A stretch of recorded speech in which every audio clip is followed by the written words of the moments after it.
Okay, तो इस video में देखेंगे वायरल कंजंक्टिवाइटिस के बारे में।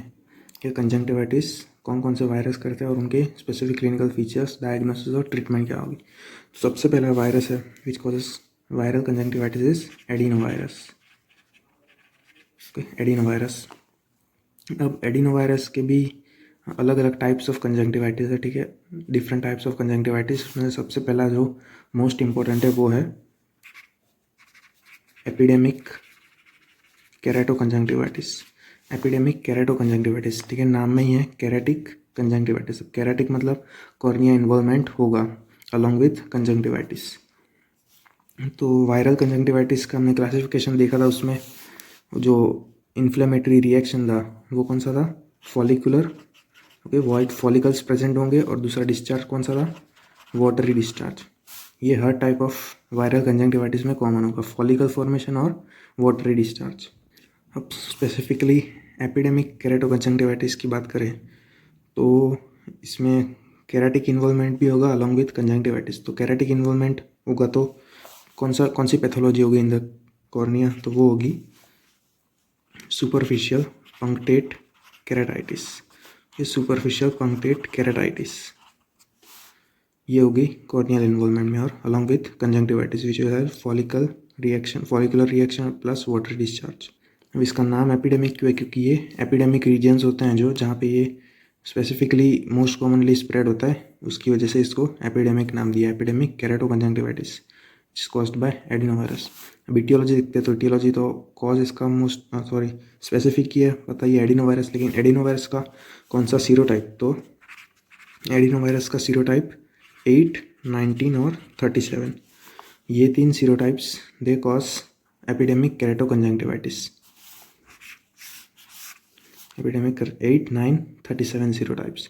अब इनका स्प्रेड कैसा होगा, डायरेक्ट स्प्रेड होगा, कि direct spread from eye to eye कह सकते हैं, या फिर direct contact with the fingers discharge से स्प्रेड होगा डायरेक्टली, या तो फिर कोई कॉमन मटेरियल होता है लाइक टॉवल, हैंकरचीफ, वो सब यूज़ करने से भी स्प्रेड होता है। कि ये हो गई इसकी इटियोलॉजी। इसके बाद क्लिनिकल फीचर्स में इसका इंक्यूबेशन पीरियड कितना होगा, इंक्यूबेशन पीरियड वो होगा अबाउट 8 डेज। 8 डेज का इंक्यूबेशन पीरियड होता है और ये वायरस स्प्रेड कर सकता है फॉर 2 to 3 वीक्स। तो 2 to 3 वीक्स पेशेंट में रहता है और पेशेंट स्प्रेड कर सकता है दूसरे पर्सन को। अब क्लिनिकल फीचर्स, सिम्टम्स हमने देखे थे, कॉमन सिम्टम्स होते हैं लाइक रेडनेस के, फोटोफोबिया, और वायरल कंजंक्टिवाइटिस है तो वाटरी डिस्चार्ज होगा।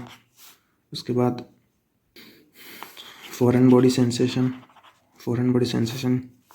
ऑक्यूलर डिस्कम्फर्ट, ये सब सारे कॉमन फीचर्स हो गए। सिम्टम्स, स्पेसिफिक फीचर ये watery discharge which signifies the viral conjunctivitis. अब इसकी साइन देखते हैं। साइन सबसे पहले आईलिड में कौन सी साइन होगी, तो आईलिड होगी वो स्वोलन होगी, स्वोलन हुई होगी, इडिमा होगा, इडिमेटस आईलिड की साइन ये रही। दूसरी कंजंक्टिवल साइन कौन सी होगी, तो साइंस की भी एक निमोनिक था एच डिस्क। एच से हाइपरइमिया, डी से डिस्चार्ज, आई से inflammatory reaction which is follicular हो सकता है या फिर पैपुलर रिएक्शन, वायरल केस में फॉलिकुलर। फिर एस से सब कंजंक्टिवल हेमरेज और सी से कीमोसिस। तो ये सारे कंजंक्टिवाइटिस साइन हो गए। सबसे पहले हाइपरइमिया होगा, फिर डिस्चार्ज कौन सा होगा, वाटरी डिस्चार्ज दिखेगा। इन्फ्लेमेटरी रिएक्शन कौन सा दिखेगा, फॉलिकल, बिकॉज वायरल कंजंक्टिवाइटिस है इसलिए। फिर सब कंजंक्टिवल हेमरेज प्रेजेंट होगा। सब कंजंक्टिवल हेमरेज भी किस टाइप का, तो पेटिकियल हेमरेज, स्मॉल डॉट्स जैसा दिखेगा हेमरेज में, स्मॉल स्पॉट्स ऑफ हेमरेज वो दिखेंगे। फिर कीमोसिस प्रेजेंट होगा, ठीक है, swelling of the bulbar conjunctiva, ये सारे साइंस होंगे। अब ये एपिडेमिक कंजंक्टिवाइटिस का, केराटोकंजंक्टिवाइटिस का एक स्पेसिफिक फीचर है कि जो फॉलिकल्स होंगे वो प्रेजेंट कहाँ पे होंगे, in the lower fornix plus palpebral conjunctiva, lower side palpebral conjunctiva के नीचे वाली साइड यहाँ होगी। तो यहाँ पे लोअर फॉर्निकल कंजंक्टिवा और पाल्पेब्रल कंजंक्टिवा वहाँ पे प्रेजेंट हो गए फॉलिकल्स। उसके बाद एक स्पेसिफिक फीचर दूसरा कि सूडो मेम्ब्रेन फॉर्म हुई होगी दिखेगी, मेम्ब्रेन को रिमूव करते हुए ब्लीड नहीं होगा, ठीक है, पेनलेस होगी, सूडो मेम्ब्रेन दिखेगी। ये बहुत कॉमनली नहीं दिखती, शायद भी दिखती है इन 3% केसेस। ये सारे हो गए साइंस ऑफ कंजंक्टिवल फॉलिकल, फिर hyperaemia, discharge, water discharge, follicular reaction specifically in the, ये याद रखना है, लोअर फॉर्निक्स और palpebral conjunctiva of the lower part of आई।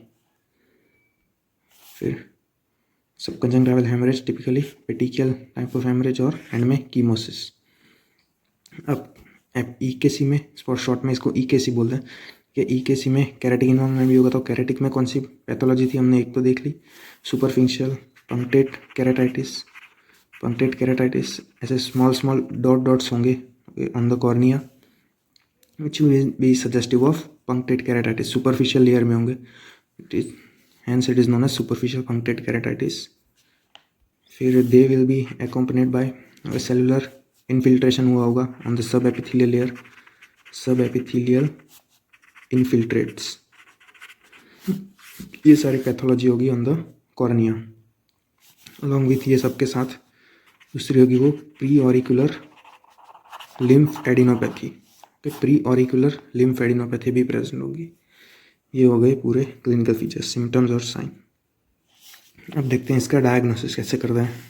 तो डायग्नोसिस हमको ऑब्वियसली हमको डिफ्रेंशिएट करना होगा from the other type of viral conjunctivitis, जो हो सकता है एक्यूट हेमरेजिक हो गया, हर्पिस सिम्प्लेक्स, हर्पिस जोस्टर के एडल्ट इंक्लूजन कंजंक्टिवाइटिस, ये सब से हमको डिफ्रेंशिएट करना होगा। तो डिफ्रेंशिएट कैसे कर सकते हैं, एक ऑब्वियसली बात है typical clinical features.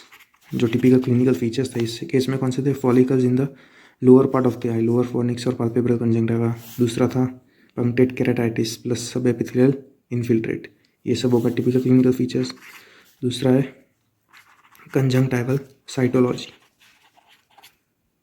Conjunctival cytology जिसमें हम स्टेन करेंगे कंजंक्टिवा को विथ गिम्सा स्टेन, गिम्सा स्टेन से स्टेन करेंगे। और स्टेन करने पे हमको अगर मल्टी न्यूक्लिएट जाइंट सेल दिखे, मल्टी न्यूक्लिएट जाइंट सेल दिखे तो वो होगा हर्पेटिक कंजंक्टिवाइटिस। और अगर मोनोन्यूक्लियर सेल्स दिखे, मोनोन्यूक्लियर सेल्स, तो वो होगा एडिनोवायरल कंजंक्टिवाइटिस, ये ईकेसी हो सकता है। ये दूसरा हुआ है कंजंक्टिवल साइटोलॉजी। फिर तीसरी हम ऑब्वियसली पीसीआर कर सकते हैं, स्पेसिफिक वायरल डीएनए डिटेक्ट करके। उसके बाद 4 होगा immunochromatographic test. It is one of the best method, best नहीं कहूँगा, one of the best method to detect adenoviral antigen. Adenoviral के एंटीजन डिटेक्ट करेगा विद इन 10 मिनट्स। और इसकी स्पेसिफिसिटी और सेंसिटिविटी भी अच्छी खासी है, ऑलमोस्ट 100 ही, इसलिए ये one of the best method है ICR, इम्यूनोक्रोमेटोग्राफिक टेस्ट। फिर लास्ट वो कर सकते हैं वायरल कल्चर, वायरल कल्चर से भी पता चल सकता है। ये सारे हो गए diagnosis of EKC, typical clinical features. तो दूसरे इन्वेस्टिगेशन कौन से ये रहे, कंजंक्टिवल साइटोलॉजी, इसमें गिम्सा स्टेन से स्टेन करना है। मल्टी न्यूक्लियर जाइंट दिखे तो हर्पेटिक, मोनोन्यूक्लियर दिखे तो एडिनोवायरल, फिर PCR, ICR और अल्टीमेटली वायरल कल्चर। अब ट्रीटमेंट देखते हैं, ट्रीटमेंट ऑफ EKC। सबसे पहले पेशेंट को हमको देनी होती है सपोर्टिव ट्रीटमेंट। ये सपोर्टिव ट्रीटमेंट में हम क्या दे सकते हैं, कोल्ड कंप्रेसेस, ये हॉट कंप्रेसेस नहीं, कोल्ड कंप्रेसेस, ये याद रखना है। बाकी बहुत सारी जगह पे हॉट कंप्रेस होता है, यहाँ पे कोल्ड कंप्रेस। फिर डीकंजेस्टेंट अलॉन्ग विथ लूब्रिकेंट्स, ये ऑक्यूलर डिस्कम्फर्ट को रिलीफ देने के लिए, वो कम करने के लिए। प्लस हम सन ग्लासेस या फोटोफोबिया से रिलीफ पाने के लिए। ये हो गई सपोर्टिव ट्रीटमेंट। दूसरी है टॉपिकल एंटीबायोटिक। एंटीबायोटिक कोई सेकेंडरी बैक्टीरियल इन्फेक्शन हुआ हो तो ना हो, इसके लिए प्रोफाइलैक्सिस की तरह, ये टॉपिकल एंटीबायोटिक। फिर थर्ड है टॉपिकल एंटीवायरल। अब एंटीवायरल ड्रग ने कह सकते हैं कि रिज़ल्ट अच्छे नहीं देता जो कॉमन एंटीवायरल ड्रग्स है, लेकिन रिसेंटली जो डेवलप्ड ड्रग्स है लाइक एडिनाइन अराबिनोसाइड, शॉर्ट में ARA, एडिनाइन अराबिनोसाइड, और दूसरा है सिडोफोविर, विडोरेबिन। ये 3 ड्रग्स हैं, इन्होंने अच्छे रिजल्ट्स दिए हैं in the patients of EKC। ये 3 यूज़ कर सकते हैं। फिर एंटीवायरल के बाद आ गया फोर्थ टॉपिकल स्टीरॉयड। अब जो हाई स्टीरॉयड स्ट्रॉन्ग स्टीरॉयड होते हैं वो यूज़ नहीं कर सकते, क्योंकि वो वायरल रेप्लिकेशन होता है, वायरल रेप्लिकेशन को इंक्रीज़ करता है। तो उसके लिए जो स्ट्रॉन्ग स्टीरॉयड है वो नहीं दे सकते, वीक स्टीरॉयड दे सकते हैं। वीक स्टीरॉयड हम दे सकते हैं। वीक स्टीरॉयड कौन से हो गए, लाइक फ्लोरोमिथोलॉन, लोटेप्रिडनॉल, ये सारे फ्लोरोमिथोनॉल, ये याद रखना, वीक स्टीरॉयड है वो दे सकते हैं। ये हो गई ट्रीटमेंट। अब प्रिवेंटिव मेजर्स, प्रिवेंट कैसे कर सकते हैं हम। तो जो EKC का पेशेंट होगा वो सबसे पहले, EKC तो एक हाईली कंटेजियस डिजीज है, ठीक है, इजीली स्प्रेड होती है। तो इसको कंट्रोल में लाने के लिए पेशेंट को 11 डेज़ के लिए हम आइसोलेट कर सकते हैं, क्योंकि ये इन्फेक्शियस रहता है फॉर 11 डेज़। ट्रांसमिशन तो हमने देखा कि डायरेक्ट कांटेक्ट से होता है या फिर कोई कॉमन मटेरियल यूज़ करने से, ठीक है, कोई इंस्ट्रूमेंट कॉमन यूज़ हो उससे हो सकता है। प्रिवेंटिव मेजर्स के लिए हम करेंगे या तो फ्रीक्वेंट हैंड वॉश, एक तो हैंड वॉश हो गया, दूसरा देखा कि isolation of the patient, third हो गया अवॉइड आई रबिंग, फिर फोर्थ हो गया डिसइंफेक्शन ऑफ जो ऑफ्थेल्मिक इंस्ट्रूमेंट्स होते हैं, ओके, उन सबको डिसइंफेक्ट करना चाहिए ताकि आगे स्प्रेड ना हो सके। तो ये सारे हो गए प्रिवेंटिव मेजर्स। ये हो गई पूरी कंप्लीट एपिडेमिक केराटोकंजंक्टिवाइटिस। ओके, ये इमेज है सुपरफिशियल पंक्टेड केराटाइटिस की, ठीक है। इसमें देख सकते हो स्मॉल डॉट्स है, इन्फ्लेमेशन ऑफ द कॉर्निया, ठीक है, in the small dot pattern. इसको बोलता है पंक्टेड पैटर्न, इसलिए स्पेसिफिक। और ये कहाँ पे होती है, सुपरफिशियल लेयर में, एपिथेलियल लेयर, इसके लिए सुपरफिशियल पंक्टेड केराटाइटिस इन EKC। दूसरी इमेज है ये जो फॉलिकुलर रिएक्शन हमको दिख रहा था वो lower part of the eyelid, lower fornix कह सकते हैं, लोअर पाल्पेब्रल कंजंक्टिवा। उसके बाद यहाँ पे जो हेमरेज था, सब कंजंक्टिवल हेमरेज, वो पेटिकल टाइप के स्मॉल डॉट्स ऑफ हेमरेज दिखेंगे इसमें, small pattern of haemorrhage along with pseudomembrane भी फॉर्म हो सकती है। तो यहाँ पे हुए सूडो मेम्ब्रेन फॉर्म हो सकती है। ये हो गई पूरी एपिडेमिक केराटोकंजंक्टिवाइटिस। अब देखेंगे फेरिंगो कंजंक्टिवल फीवर। फेरिंगो कंजंक्टिवल फीवर भी एडिनोवायरस से ही होता है। और एडिनोवायरस का कौन सा सीरोटाइप, 3, 4 और 7। जो हमने EKC देखा था वो 8, 19 और 37 था। कि pharyngoconjunctival fever by 3, 4, 7। Clinical features में इसको देखें तो नाम से पता चलता है फेरिंगो कंजंक्टिवल, ठीक है, कंजंक्टिवाइटिस तो होगा, अलॉन्ग विथ फेरिंग्स इन्वॉल्वमेंट भी होगा। तो जो टिपिकल क्लिनिकल फीचर्स थे ऑफ EKC, ठीक है, वो होंगे, along with their will B pharyngitis, क्योंकि ये फेरिंग्स को भी इन्वॉल्व करेगा, प्लस कॉर्निया भी इन्वॉल्व हो सकता है। कॉर्निया इन्वॉल्व हो भी सकता है, नहीं भी हो सकता। 30% केसेस में होता है जहाँ पे हमको वही punctate keratitis, superficial punctate keratitis दिखेगा। ट्रीटमेंट इसकी सेम एज ऑफ जो EKC की थी वही। उसके बाद जो सेकंड वायरस है वो है हर्पिस वायरस, वो है हर्पिस सिम्प्लेक्स या हर्पिस जोस्टर। इसमें जो हर्पिस जोस्टर ही मोस्ट कॉमनली इन्फेक्ट करता है कंजंक्टिवाइटिस, तो इसलिए देखेंगे acute herpetic conjunctivitis caused by herpes simplex virus.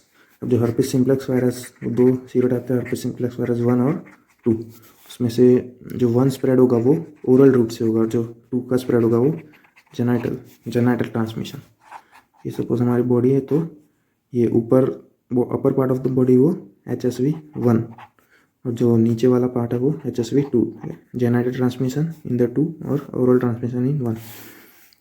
फिर इसके एज कौन सी होती है, तो ये यंग पेशेंट में होता है, यंग चिल्ड्रन हो गए, एडोलेसेंस एज वाले चिल्ड्रन हो गए उनमें।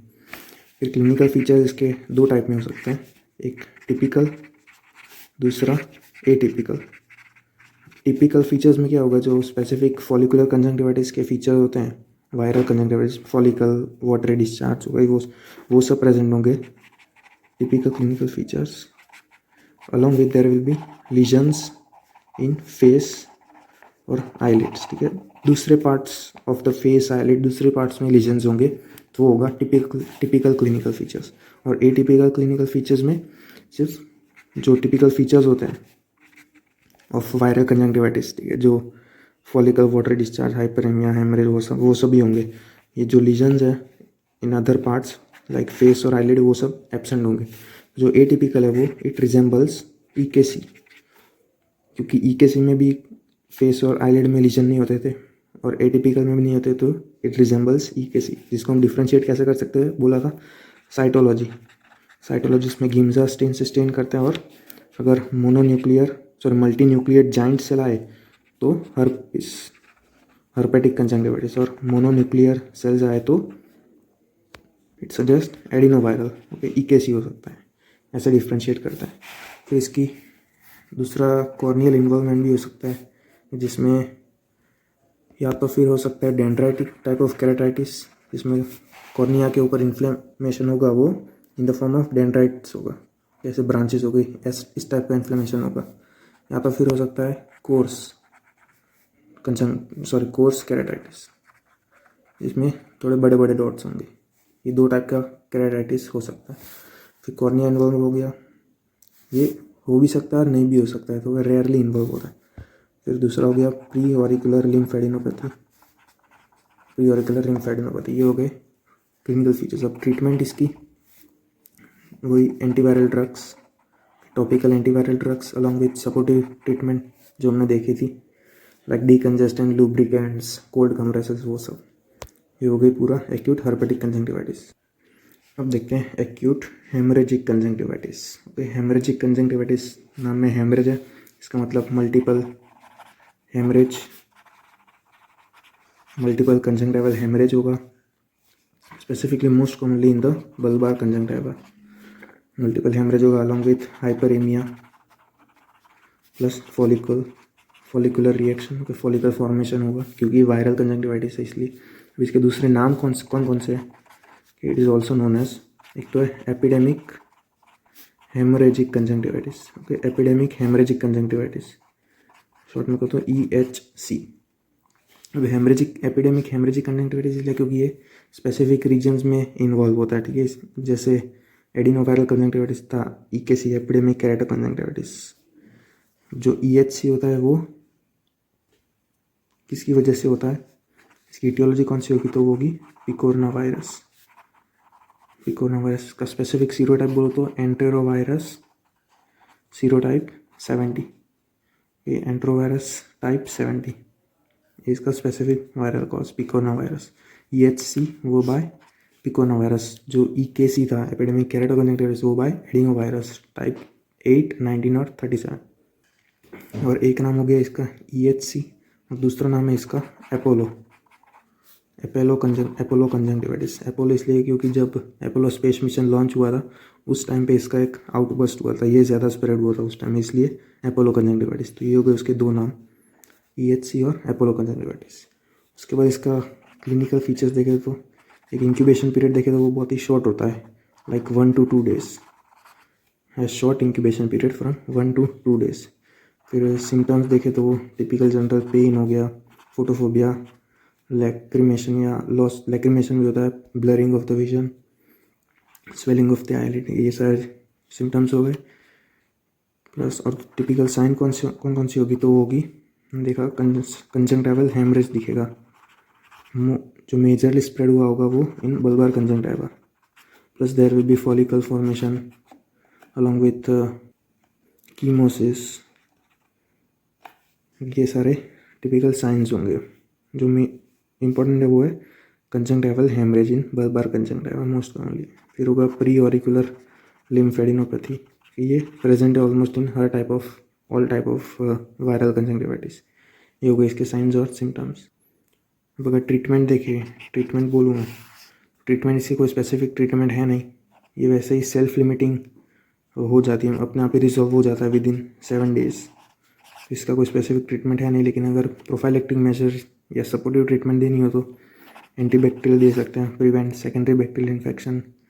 दूसरा सपोर्टिव मेजर वो तो सेम ही है, लुब्रिकेंट्स, डीकंजेस्टेंट्स, कोल्ड कंप्रेस, ये सारी सपोर्टिव ट्रीटमेंट दे सकते हैं, लेकिन मोस्ट कॉमनली 7 days में अपने आप रिजॉल्व हो जाता है। ये हो गया पूरा वायरल कंजंक्टिवाइटिस कंप्लीट। ये देखते हैं एक्यूट हेमरेजिक कंजंक्टिवाइटिस की इमेज है। यहाँ पे देख सकते हो मल्टीपल कंजंक्टिवल हेमरेज है, मोस्ट कॉमनली स्प्रेड हुआ है वो बल्बार कंजंक्टिवा में, ठीक है, स्प्रेड हुआ है। अलॉन्ग विथ हमको क्या दिखेगा, कीमोसिस दिखेगा, ठीक है, swelling in the bulbar conjunctiva along with lid oedema, preauricular lymphadenopathy, ये सारे टिपिकल क्लिनिकल फीचर्स होंगे ऑफ एक्यूट हेमरेजिक कंजंक्टिवाइटिस। तो अब कंप्लीट हो गया पूरा वायरल कंजंक्टिवाइटिस।